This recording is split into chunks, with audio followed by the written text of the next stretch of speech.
Yes, object lessons from autism. Obsessive interests, the experts like to call them, or just obsessions, fixations. What they are, really, is love affairs, passionately intense relationships with things. My autistic son has had many, each phase built into the next, scrolling through his life like developmental stages would in the life of a typical child. They are the signposts of his evolution.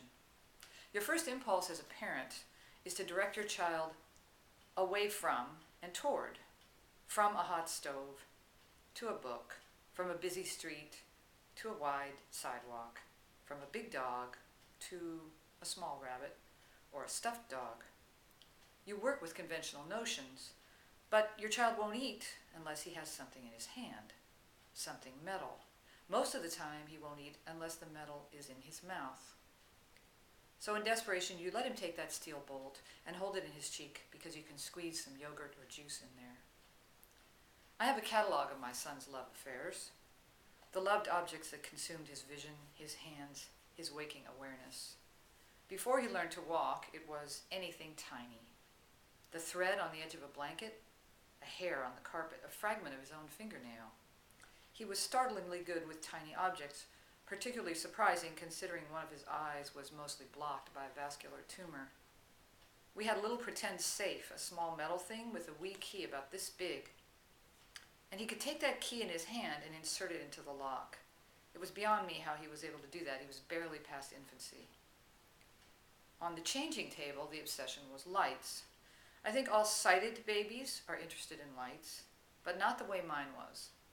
Lights were far more intriguing than people, sound, or food. Traffic lights, Christmas lights, strobe lights, black lights, twinkly mobile lights, lights, lights, lights. When he could sit up, he developed the dexterity to spin, and spinning was his bliss. He spun everything, expertly. He spun coins, he spun paper clips, and lids, and bottle caps. He spun tops. He spun his own hand, twirling it at the end of his arm when he was excited or uncomfortable. I didn't understand those things then, but I do now. His fixations were the pacifiers, the calm in the chaos. Assaulted by sensory intrusions, he was creating harbors in the gale. When it came to spinning, his favorites were colored lenses, plastic-tinted lenses designed to cover the underwater lights in the spa. They were about 4 inches across. I wish I still had one. I don't know where they all went. Solid plastic, 3 of them, red, blue, and green. He liked the blue one best, but he always had one of them with him. He would sit and twirl it as if it were a plate, a rotating flat circle, and he would watch enchanted. We didn't go anywhere without his lenses.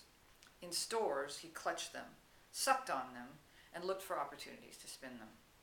In the bath, he sometimes put water in them, but mostly he put them on the edge of the tub so he could spin them.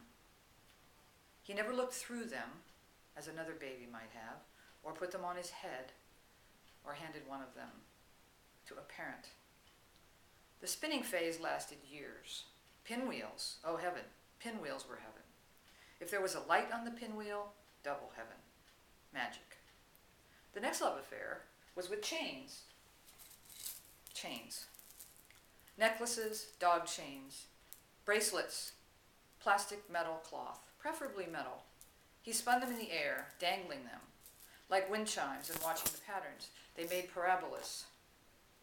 I'm not as good at it as he was. He didn't know the name then, but he knew the visual. He spun them on the ground very fast. He learned to walk at 13 months, and he ran with the chains. Chains or ropes or string. We acquired dozens of chains, strings of fake pearls, lengths of beads. He would hang them down and twirl them into patterns, watching with studious analysis. He dangled them down the air vents in our house, over and over and over. He jiggled them over the side of his crib. When we went for walks, a string of pink or yellow plastic beads trailed after us, clutched in his tiny hand and carefully monitored by his adoring eyes. He never put them around his neck or over his face, and he never offered them to anyone else.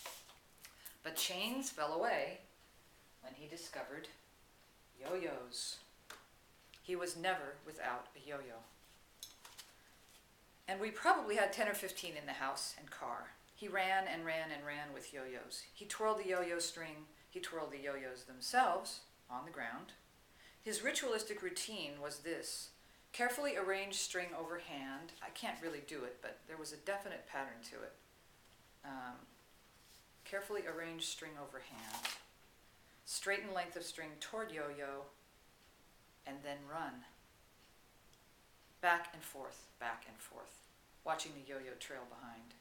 He did this on walks, in the aisles of stores, up and down the hallway in our house, to and fro on the deck, up and back on the driveway, across the carpets in airports. He was oblivious to people, sounds, and his own name. He did it for a year and a half. We didn't restrict the yo-yos. It would have been like handcuffing and gagging him. I remember one time he was pacing around the room, and eventually he said, E-O, E-O, a few times in a pained way, and I had a flash of recognition. I said to his dad, he wants his yo-yo. Where is it? All that time he had been agitated without a yo-yo. I was so glad to give it to him. It should be noted he didn't actually ask for it. He simply called out the syllables into the room, hoping a yo-yo would materialize. At least it was a use of language, a name for something. He didn't use language to request, point out, alert, or share. After yo-yos, it was a 50-cent stuffed cat from the Goodwill store, ratty and macrocephalic, with some kind of ball inside its head, a maraca effect. He took it everywhere. He named it Milo, after my friend's dead cat. He said, as long as we remember and say the name, Milo isn't really dead. Gears were a fixation for quite a while. Plastic meshing gears, larger gears in displays at the Science Museum or on playgrounds. Gears were science and math. Gears meshed, gears spun. He connected them and twirled them and carried them. When he could hold a pencil, spirals became his fixation. He drew nothing but spirals over and over and over again. Small ones, big ones, but always clockwise ones. He drew them on paper, on the wall by the bathtub. He knew all the major shapes: circle, oval, triangle, square, rectangle, before he was 16 months old, long before he could speak. But he fell truly in love when he discovered spirals. There was nothing in the world more beautiful to him than a spiral. He found them everywhere, in bark dust on the playground, in leaf patterns on the maples, in a piece of thread that escaped from the bedspread, and in the clench of his own fist. He created them at every opportunity. He coiled foam toys into them. He cocked his head to imagine one in the clouds. He made them in the whirlpool of the bathwater going down the drain. Now, I hadn't realized it, but spirals were all around us. The road we drove on went in, quote, a kind of a spiral, end quote. Letters and numbers held pieces of spirals. There were spirals on our palms, spirals in our apple juice, spirals in the very air around us, spirals in our hair. There were even, I learned from my son, invisible spirals. I talked in a spiral, he said to me once, after a particular utterance. He became addicted to Sharpie pens, and he had to have one nearby. And eventually, his teacher made the Sharpie a reward. He couldn't have it if he broke the rules. He spun the turntable on the stereo over and over and over again. Like many autistic children, he loved water, chiefly pouring.